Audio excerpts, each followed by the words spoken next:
কি বন্ধুরা ভালো আছো? ভালোই আছো মনে হয়। আজকে আসো আমরা মাংস রান্না করি। আমরা সকালবেলা যাইয়ে দুটো মুরগি নিয়ে আসলাম।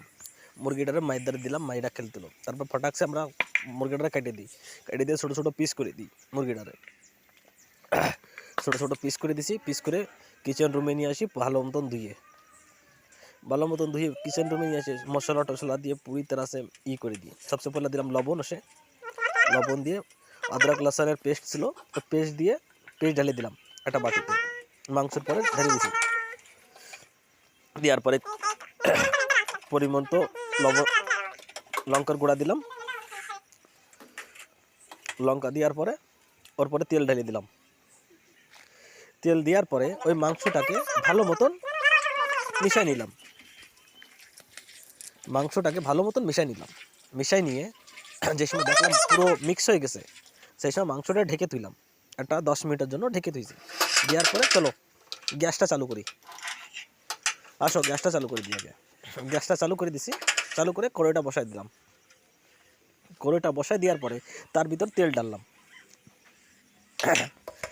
তেল ঢাইলে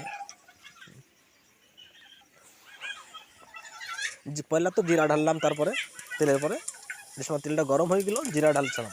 জিরা যে সময় ফুটে গেছে, সেই সময় ঢাললাম কিছু পেঁয়াজের টুকরো ডাললাম কিছু।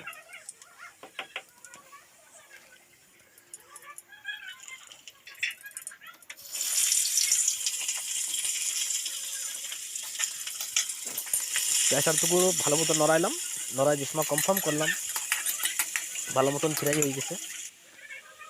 এখন ফ্রাই হয়ে যাওয়ার পরে ভালো মতন পেঁয়াজের টুকরো, এখন ওর ভিতরে ঢাললাম টমেটো।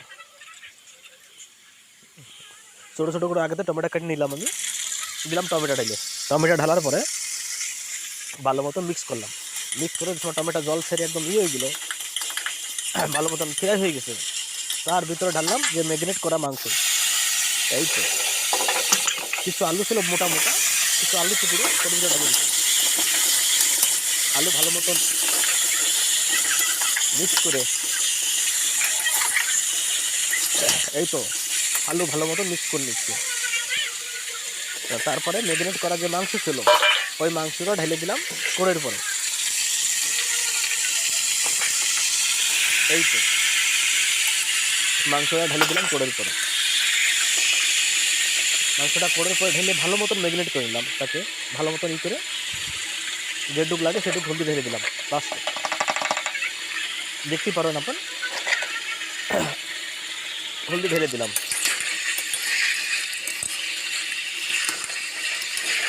এই তো হলদি ঢেলে ভালো মতন নড়া নিলাম। নড়াইয়ে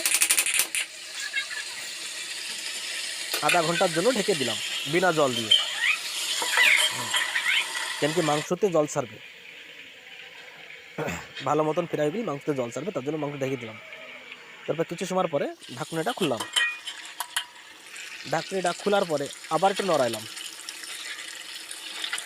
মাংসটাকে, আবার একটু নড়াইলাম। দেখলাম কি নিচে যেন পোড়া লাগে না যেন, তার জন্য দেখতে পারেন আপন কিরম হয়েছে মাংস।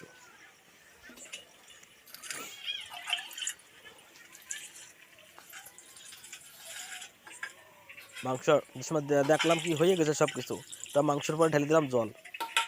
যেটুক জল লাগে ওই হিসেবে জল ঢেলে দিলাম ফ্রাই করার পরে। এই যে মাংস হয়ে গেল রেডি। আসো মাংস খাতি।